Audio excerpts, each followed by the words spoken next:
Hello, good morning my dear learners. कैसे हैं आप सब लोग? आई होप सब बढ़िया सही होंगे। एक बार फिर आ गया हूँ आप सब लोगों के साथ अपने इस यूट्यूब चैनल में जिसका नाम है एडो फिजिक्स। और आप जानते ही हैं कि यहाँ पर हम फिजिक्स डिस्कस करते हैं, पढ़ाते हैं। काफी टाइम से वीडियो बनाने का मौका नहीं मिल रहा था, कहीं बिजी था, और आज बहुत टाइम के बाद एक बार फिर आपके सामने आ गया अपनी नई वीडियो। लेकिन उससे पहले आप लोगों से रिक्वेस्ट है कि चैनल को सब्सक्राइब कर लीजिए और वीडियो को ज्यादा से ज्यादा शेयर करिए। Thank you so much. तो चलिए शुरू करते हैं। और आज का ये वीडियो 11th क्लास की सीरीज जो हमने शुरू की थी उसी से आगे कंटिन्यू होगा। वेक्टर्स हमने स्टार्ट किए थे तो वहां से आगे आज का लेक्चर में स्टार्ट करूंगा। पहले दो वीडियो जिस पे आ चुके हैं, अगर आप नए हैं तो प्लीज पहले उन दो वीडियोस को देखें, क्योंकि उसमें बेसिक्स मैंने बताए हैं वेक्टर्स के बारे में।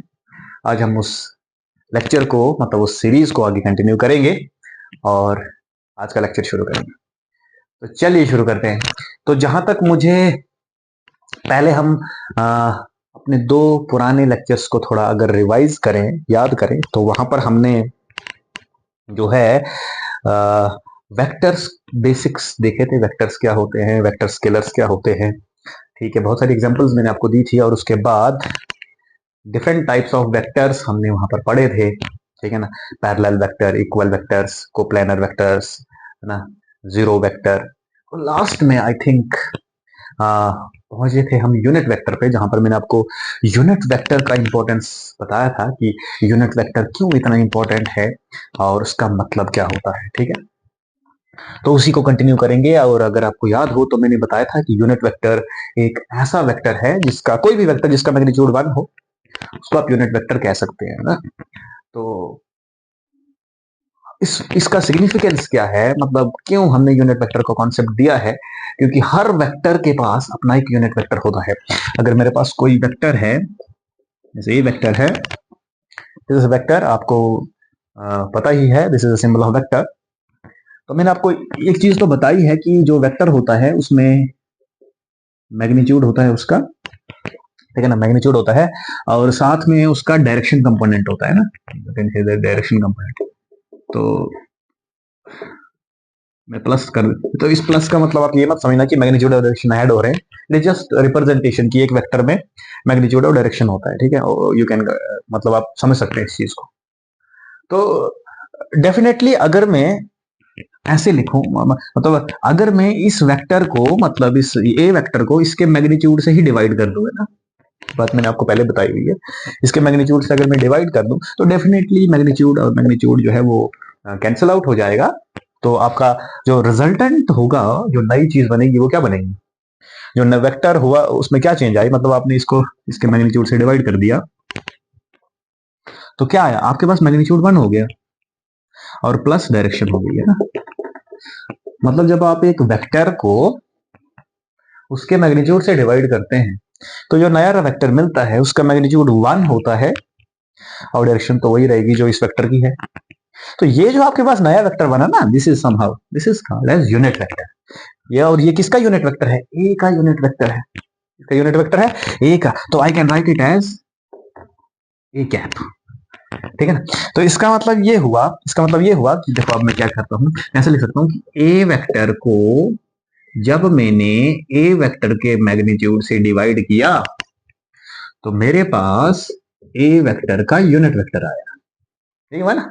When I divide a vector with its magnitude, so I get a vector which has magnitude 1 and जिसकी डायरेक्शन एक ही डायरेक्शन में ही है, ठीक है। तो अगर मैं यहां से a वेक्टर निकालूं ना तो डेफिनेटली ये इधर मल्टीप्लाई हो जाएगा, दैट इज a वेक्टर का magnitude dot a cap. This is very important result. और यही रिजल्ट कहता है कि किसी भी वेक्टर में उसका मैग्नीट्यूड होता है और उसका यूनिट वेक्टर, मतलब ये एक जर्नल रिप्रेजेंटेशन है किसी भी वेक्टर की। अगर आप कोई भी रैंडम वेक्टर ले लो x, तो इसका मतलब है उसमें उसका मैग्नीट्यूड होगा मल्टीप्लाई बाय डायरेक्शन उसके यूनिट वेक्टर से होगी। This is very important representation. तो इस चीज को हम यूनिट वेक्टर बोलते हैं। तो ये मैंने आपको लास्ट लेक्चर में बताया था, मैं इसको रिपीट नहीं करूंगा, हम आगे चलेंगे। वेरी इंपॉर्टेंट टॉपिक आज हम डिस्कस करेंगे, ठीक है।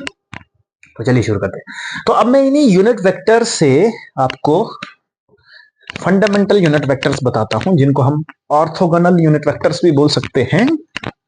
ठीक है, तो आज हम उनकी बात करेंगे ना। देखो देखो आप, मतलब ऐसे मैं इधर टॉपिक लिख देता हूं, ऑर्थोगोनल यूनिट वेक्टर्स, है ना।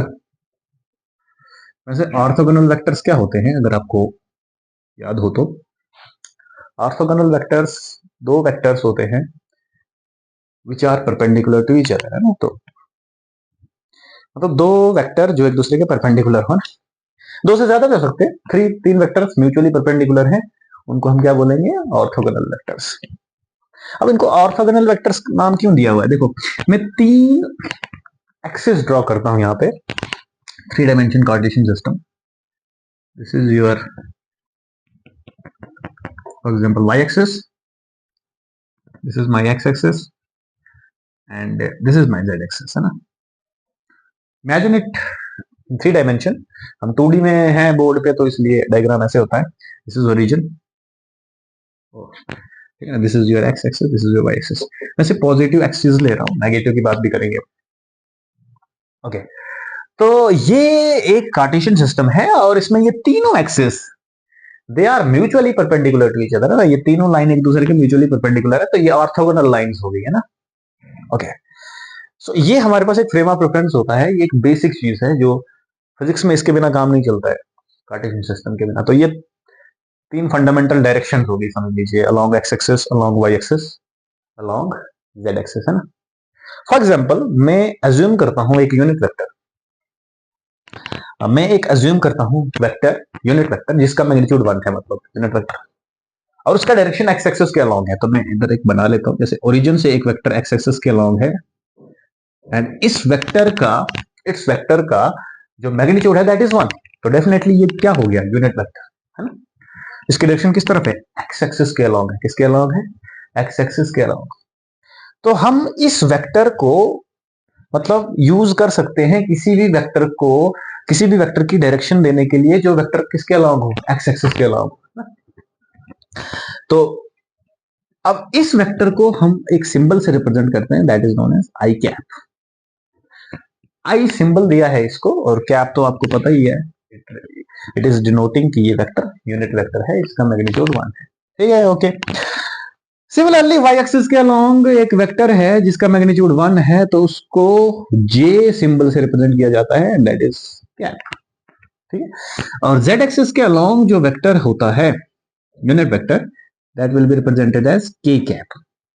तो ये तीन जो वेक्टर है ना, आई, तीन unit vector, I cap, J cap, K cap, these three vectors are called orthogonal unit vectors, ठीक है ना। और इन इन आई, जे और के का क्या सिग्निफिकेंस है, मतलब आप किसी भी वेक्टर को, दुनिया के किसी भी वेक्टर को इस आई, जे, के की फॉर्म में लिख सकते हो।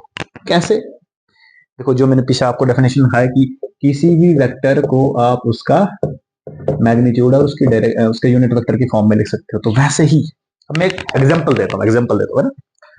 For example I have a box, मेरे पास एक बॉक्स है, ठीक है ना। इस बॉक्स का नाम मैं कुछ रख लेता हूं, ये भी कुछ है। अब इस बॉक्स पे मैं एक्स एक्सिस के अलोंग एक फोर्स लगाता हूं 10 न्यूटन का। कितना फोर्स है, 10 न्यूटन का। Definitely force is a vector quantity. तो ये जो एरो मैंने दिखाया है, this is force vector, this is your force vector, F vector.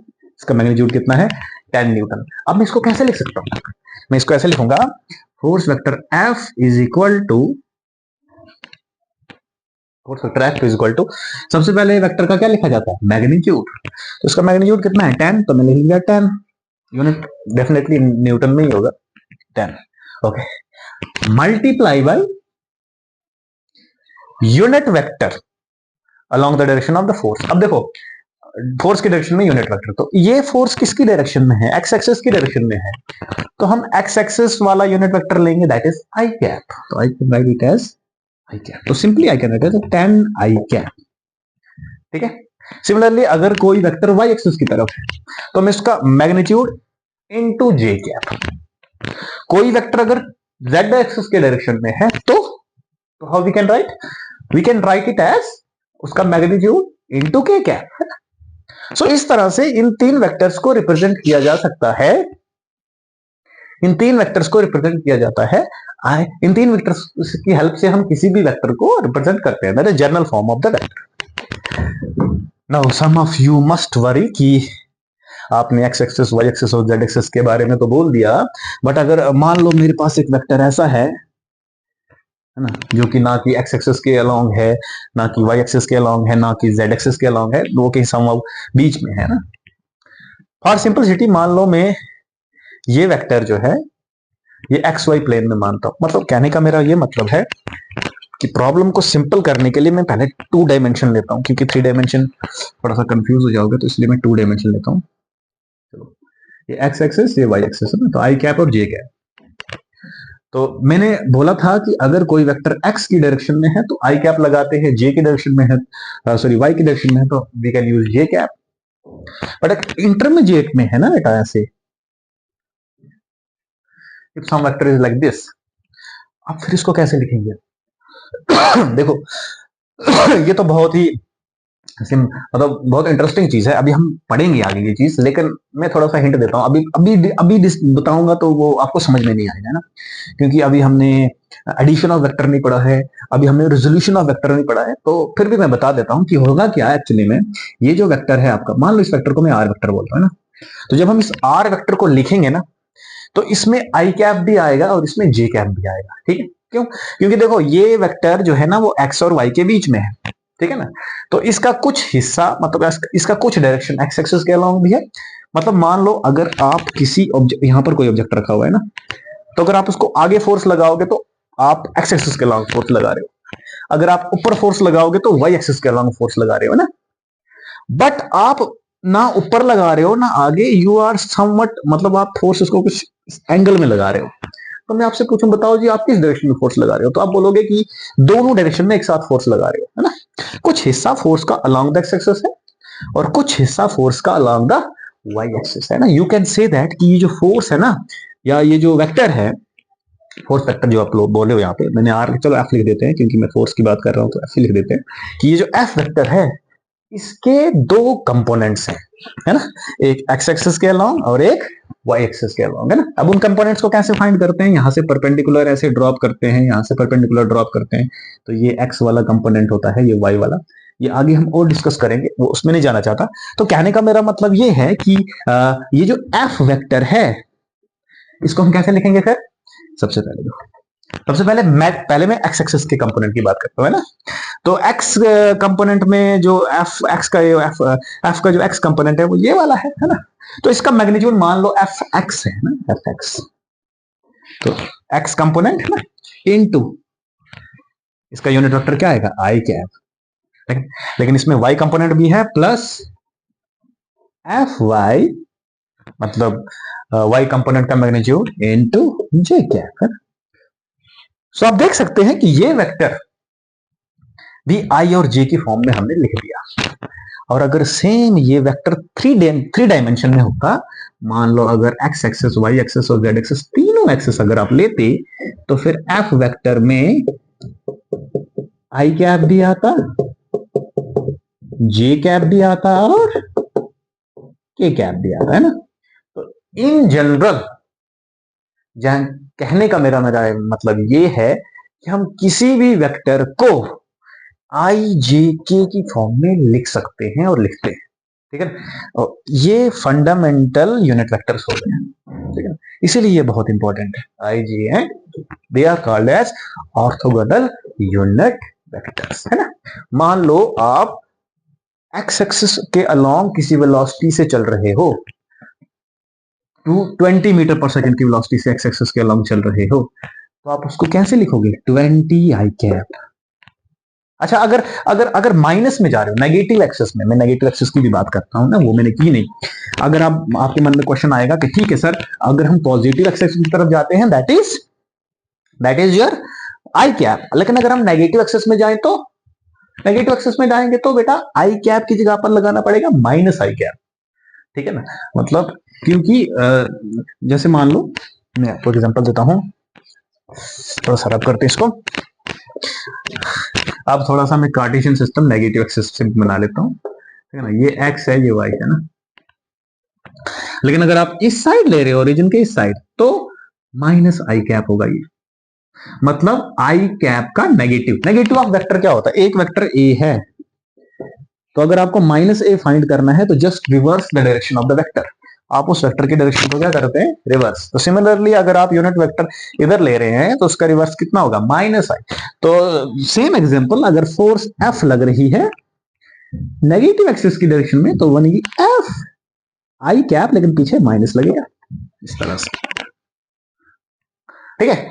सो कहने का मतलब ये है कि I J K are the fundamental unit vectors, you can say that orthogonal unit vectors, जिनकी टर्म्स में हम सारे वेक्टर्स को लिख सकते हैं, ठीक है। खैर इधर तक ये बात हम इधर ही खत्म करते हैं, मतलब इधर ही, क्योंकि इस पे और आगे डिस्कस करेंगे जब मैं आपको रेजोल्यूशन ऑफ वेक्टर पढ़ाऊंगा और कंपोनेंट्स ऑफ वेक्टर पढ़ाऊंगा, वहां पर फिर और समझ में आ जाएगा। फिलहाल यहां पर कॉन्सेप्ट यूनिट वेक्टर की इंपॉर्टेंस को समझाने का कि यूनिट वेक्टर क्यों जरूरी है, ठीक। तो चलिए नेक्स्ट चलते हैं। अब मैं आपको ले जाऊंगा नेक्स्ट कुछ चीजों पे। हम एडिशन ऑफ वेक्टर पढ़ेंगे अब, मतलब दो वेक्टर्स को कैसे ऐड किया जाता है, सबट्रैक्ट कैसे किया जाता है, फिर उसके बाद मल्टीप्लाई भी पढ़ेंगे। लेकिन उसके लिए कुछ बेसिक चीजें पता होनी चाहिए पहले आपको, ठीक है। दो वेक्टर्स कैसे ऐड होते हैं, उसके लिए कुछ चीजें पहले आपको सीखनी पड़ेंगी। जब हम दो वेक्टर्स को ज्योमेट्रिकली ऐड करते हैं, देखो वेक्टर्स को ऐड करने के दो मेथड्स हैं, यू कैन से दैट, है ना। हम ज्योमेट्रिकली भी वेक्टर्स को ऐड करते हैं, मतलब डायग्राम बना के, और एक एनालिटिकल मेथड होता है अलजेब्रा, वेक्टर अलजेब्रा यूज करके। जब हमारे पास वेक्टर आई जे के की कंपोनेंट में दिया होता है तो वहां पर हम वेक्टर अलजेब्रा से इसको ऐड करते हैं। लेकिन जब हम वेक्टर हमारे पास इस ऐसे एरोज की फॉर्म में दिए होते हैं तब हम ज्योमेट्रिकल मेथड यूज करते हैं, ठीक है ना। सो पहले हम ज्योमेट्रिकल मेथड सीखेंगे, फिर एनालिटिकल मेथड पे जाएंगे, ठीक है। क्लियर है? ओके। लेकिन ज्योमेट्रिकल मेथड से वेक्टर्स को ऐड करना सीखना है तो उससे पहले आपको दो चीजें पता होनी चाहिए। छोटी सी चीजें हैं, कोई ज्यादा नहीं है। एक है पैरेलल शिफ्टिंग, है ना। एक रूल समझ लीजिए या अजम्पशन समझ लीजिए, ये पैरेलल शिफ्टिंग और angle between the vectors, angle between two vectors, है ना। ये दो चीजें आनी चाहिए आपको, तब जाके थोड़ा सा आपको इंट्यूटिव आइडिया आ जाएगा कि हम ऐड कैसे करते हैं वेक्टर्स को। ज्यादातर बच्चों को ज्योमेट्रिकल एडिशन इसीलिए समझ नहीं आता है क्योंकि they don't know about parallel shifting, they don't know about how to find the angle between two vectors, ठीक। ये चीजें आ गई, ज्योमेट्रिकल चला गया, ज्योमेट्रिकल एडिशन आपको आसानी से आ जाएगा। तो पैरेलल शिफ्टिंग क्या होती है? पैरेलल शिफ्टिंग कहता है कि अगर आपके पास एक वेक्टर है, छोटा सा बनाते हैं, suppose I have a vector A, ठीक है। पैरेलल शिफ्टिंग कहती है कि इस वेक्टर को आप कहीं भी ले जा सकते हो, you can move this vector to at any place, बशर्त इसकी डायरेक्शन चेंज नहीं होनी चाहिए, है ना। मतलब वेक्टर्स को एक जगह से दूसरी जगह तक शिफ्ट करना अलाउड है। इस वेक्टर को यहां से उठा के यहां भी ले जा सकता हूं मैं, but you have to take care कि उसकी डायरेक्शन में कोई चेंज नहीं आना चाहिए, है ना। अगर डायरेक्शन चेंज होती है दैट इज नॉट अलाउड, ठीक है। मतलब I can parallelly shift this vector like here, है ना, इसका टेल यहां देखो, इस ए वेक्टर को मैंने पैरेलली इधर शिफ्ट कर लिया, है ना, ठीक है ना। ये वेक्टर उठा के मैंने इधर ला लिया, ये वेक्टर ही है, यहां से ऐसे इधर आया है, तो कोई मसला नहीं, उसमें आप ले सकते हैं। देखिए यहां पर डायरेक्शन और यहां पर डायरेक्शन सेम है तो इट इज अलाउड। मैं ऐसे नहीं कर सकता, इसको रोटेट नहीं कर सकता मैं, रोटेट इसका डायरेक्शन चेंज हो गया तो दैट इज रॉन्ग, ठीक है। आई कैन पैरेलली शिफ्ट, इसको मैं आगे ले जा सकता हूं, इसको मैं पीछे ले जा सकता हूं, इसको आप दुनिया के किसी कोने में नचा सकते हो, बट रिमेंबर इसका डायरेक्शन चेंज नहीं होना चाहिए, that is called as parallel shifting. बस इतनी सी बात है और कुछ नहीं। क्वेश्चन इज इसकी क्या इंपॉर्टेंस है, पैरेलल शिफ्टिंग से क्या फायदा है? देखो पैरेलल शिफ्टिंग से ही हमें हेल्प मिलती है दो वेक्टर्स के बीच का एंगल फाइंड करने के लिए, ठीक है ना। देखो दो वेक्टर्स को अगर ज्योमेट्रिकली ऐड करना है ना, उनके बीच का एंगल पता होना चाहिए, तब जाके हम उनको ज्योमेट्रिकली ऐड कर सकते हैं, ठीक है। तो चलिए अब हम दो वेक्टर्स के बीच का एंगल सीखते हैं कि कैसे फाइंड आउट करते हैं। बस ये दो चीजें आपने सीख ली, फिर एडिशन सिंपल है, फिर कोई इसमें मसला नहीं है, ठीक है। तो एंगल बिटवीन द वेक्टर्स है ना, बिटवीन टू वेक्टर्स है ना, दो वेक्टर्स के बीच का एंगल कैसे। देखो कुछ गोल्डन रूल आपको याद रखने इसमें। पहला, जब आपके पास दो वेक्टर हैं, कोई भी दो वेक्टर है ना जिनके बीच आप एंगल निकाल सकते हैं, तो सबसे पहले दो वेक्टर्स के बीच का एंगल निकालने के लिए उनकी टेल कॉमन पॉइंट पे होनी चाहिए, ठीक है ना।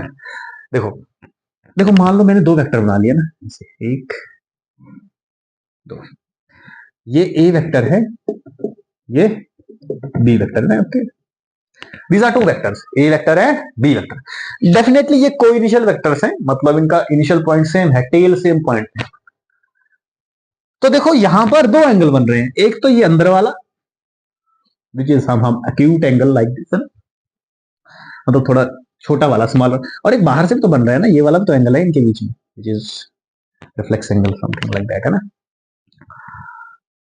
तो रूल ये कहता है कि अगर आपके पास दो वेक्टर हैं जिनकी टेल एक कॉमन पॉइंट पे है, ठीक है, तो उनके बीच में जो स्मॉलर एंगल बनता है, स्मॉलर एंगल डेफिनेटली ये अंदर वाला बना, इसको मैं थीटा बोलते हो, तो that smaller angle will be the angle between the vectors. इसका मतलब है ए और बी के बीच, वेक्टर ए और वेक्टर बी के बीच जो एंगल है वो यहां पर क्या है, थीटा है ना। This is very simple, nothing, है ना। तो एंगल फाइंड आउट करने के लिए दो वेक्टर्स का कॉमन पॉइंट से ओरिजिन होना जरूरी है, मतलब उनका टेल कॉमन पॉइंट पे होना चाहिए। बट हमेशा ऐसा नहीं होता कि वेक्टर आपके पास ऐसे दिए हों जहां पर उनका टेल कॉमन पॉइंट पे हो। कई बार वेक्टर्स अलग अलग जगह पे दिए होते हैं, वहां पर काम आती है हमारी पैरेलल शिफ्टिंग, ठीक। ओके, मैं आपको एक एग्जांपल से बताऊं तो ज्यादा अच्छा रहेगा। जैसे मान लो अब ये वेक्टर है, this is your A vector and this is your B vector, this is A vector, this is B vector, है ना। No, I am asking you find the angle between A and B. बताओ A and B के बीच का angle क्या है, मतलब ए and B का एंगल क्या होगा। तो आप देख सकते हैं अब यहाँ पर ये दोनों एंगल बिल्कुल, दोनों वेक्टर्स जो हैं वो दे आर नॉट कोइनिशियल, उनका ओरिजिन पॉइंट सेम नहीं है। सो हमें ओरिजिन पॉइंट सेम करना है, हमें इनका टेल एक कॉमन पॉइंट पे लाना है, एंड टू डू सो हमें पैरेलल शिफ्टिंग करनी पड़ेगी। सो आपके पास दो चॉइसेस है, आप चाहे तो बी को ऐसे पैरेलल शिफ्ट करके यहां लाओ कि इसका टेल ए के पास आ जाए, या ए को पैरेलल शिफ्ट करके बी पे ले जाओ ताकि इसका टेल इसके पास आ जाए। I can write in any way. So अगर मैं बी को लेके आता हूं, मान लो मैंने बी को ए के पास लेके आया, तो बी का टेल ये वाला यहां पे आएगा, और यहां लिख देता हूं, हेड भी ऐसे आ जाएगा ना कुछ, तो ये वेक्टर शिफ्ट होके ऐसे होगा, ठीक है ना। आई होप थोड़ा सा डायग्राम अब हाथ से जब बनता है तो उतना परफेक्ट नहीं बनता, कोशिश करते हैं। ओके, लाइक दिस ना। तो आप देख सकते हैं मैंने बी वेक्टर को ऐसे पैरेलली शिफ्ट किया। इसको पैरेलल शिफ्टिंग क्यों बोलते हैं कि जब आप वेक्टर ए, इस वेक्टर को यहां से यहां उठाते हैं तो इसकी जो दो पोजीशंस हैं, दो वेक्टर यहां पर और यहां पर, वो पैरेलल होनी चाहिए, ठीक है ना। तब जाके डायरेक्शन, अगर इनकी ये पैरेलल नहीं है मतलब डायरेक्शन चेंज होगी। तो ये पहला इनिशियल पोजीशन थी इसकी, ये फाइनल पोजीशन होगी, तो दोनों ये लाइन और ये लाइन पैरेलल होनी चाहिए, ठीक है ना। तो मैंने बी को ऐसे उठा दिया। अब देखो यहां पर दोनों का टेल कॉमन पॉइंट पे आ गया। Now this is the angle between A and B, this is the angle between A and B, ठीक है। हम उल्टा भी कर सकते हैं, ए को भी उधर ले जा सकते थे। अगर मैं ए को ले जाता, जैसे मान लो बी को नहीं लिया मैंने, मिटा देते हैं इसको, मैंने बी को नहीं लेके ए को पैरेलली शिफ्ट किया, तो ए को जब मैं इधर ले जाऊंगा तो ए विल बी लाइक दिस। तो आप देख सकते हैं ए को मैंने पैरेलली शिफ्ट किया तो दिस इज थीटा। चाहे आप ए को शिफ्ट करें बी को शिफ्ट करें, एंगल तो सेम ही आएगा। This is how you can find the angle between two vectors. तो गोल्डन रूल क्या रखना है, tail must be at the same point, tail of two vectors must be at same point. You have to imagine, जब actual situation होगी तो actual में आपको, मतलब यू हैव टू इमेजिन कि अगर हम इस वेक्टर को यहां से पैरेलली वहां जाएं तो कितना एंगल बनता है। दैट इज नॉट, डायग्राम से आप कर सकते हैं पैरेलल शिफ्टिंग, वहां पर एंगल निकल सकता है। ठीक है। So this is the angle between. अब मैं एक छोटा सा एग्जांपल लेता हूं, जैसे मान लो ये एक वेक्टर है A, this is vector B, ठीक है, दिस इज, एक minute, this is A and this is B vector and this angle is 150 degree for example, है ना। Now what is the angle between A and B? Definitely 150 answer तो नहीं होगा, because यहां पर 150 एंगल जो बन रहा है वहां पर ए का हेड बी की टेल से टच कर रहा है, दैट इज रॉन्ग। दोनों का टेल कॉमन पॉइंट पे होना चाहिए, तो आपकी अपनी चॉइस है। आप चाहें तो बी को पैरेलली शिफ्ट कर सकते हैं इधर, तो अगर मैं बी को पैरेलली इधर शिफ्ट करूंगा तो बी यहां आ जाएगा, बी को आपने पैरेलली शिफ्ट करना है तो यहां से आ जाएगा लाइक दिस, ये आ गया बी, ठीक है ना। आई होप ये पैरेलल ही हो, थोड़ा सा मुझे डायग्राम बनाने में दिक्कत आ रहा है। ओ ये मान लो, ठीक है ना, this is your B, B vector है, यहां से उठा के मैंने यहां लाया, तो डेफिनेटली जब मैंने यहां से यहां लाया तो ये लाइन इसके पैरेलल होगी। इसको अगर थोड़ा सा प्रोड्यूस करो आप ऐसे, तो ये लाइन ये पैरेलल हो गया, तो बी का मैंने इनिशियल पोजीशन ये है, फाइनल यहां लेके आया मैं। This is the angle theta and this angle is between A and B, A और बी के बीच में ये एंगल है, तो मुझे इसकी वैल्यू निकालनी है। तो डेफिनेटली ये एंगल और ये एंगल बराबर हैं, ये भी तो थीटा ही होगा ना, कॉरस्पॉन्डिंग एंगल्स, ये लाइन पैरेलल है, transversal, these are corresponding angles. तो अगर ये 150 है तो डेफिनेटली ये एंगल कितना होगा, 150 और 30 होता है 80, तो एंगल तो 180 होगा, तो दिस इज 30 डिग्री, तो this is 30 degree. This is how you can find the angle between the vectors, ठीक है। एक और एग्जांपल लेते हैं, for example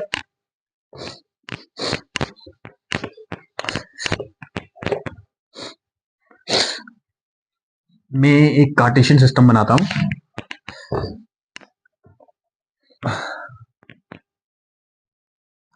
this is the Cartesian system, this is x-axis, this is x-axis and y-axis, ठीक है। अब यहां पर मैं कुछ वेक्टर्स ड्रॉ करता हूं, जैसे for example this is vector a, okay okay, and this vector makes an angle 20 degree है ना, for example,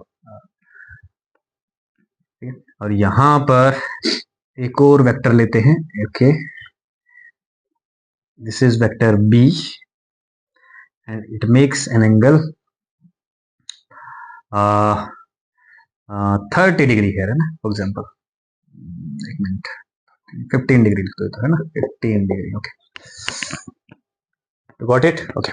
now I have make another vector, देखो मैं एक और वेक्टर बनाऊंगा लाइक दिस, ठीक है।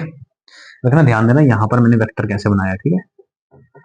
सो मैं इसको थोड़ा सा दोबारा बना लेता हूँ, थोड़ी डायग्राम अच्छी बनेगी लाइक दिस, और ये angle I will take it, this is as 30 degree, okay, ठीक है, got it. Now the question is find angle between, ठीक है, A and B, पहला, दूसरा आप निकालो B and C, ठीक है, और तीसरा निकालो आप third A and C, this is your C vector, sorry, A and C। तो ये आपने तीन चीजें निकालनी है, A और B के बीच एंगल निकालना है, बी और सी के बीच निकालना है, और ए और सी के बीच निकालना है। तो चलिए शुरू करते हैं।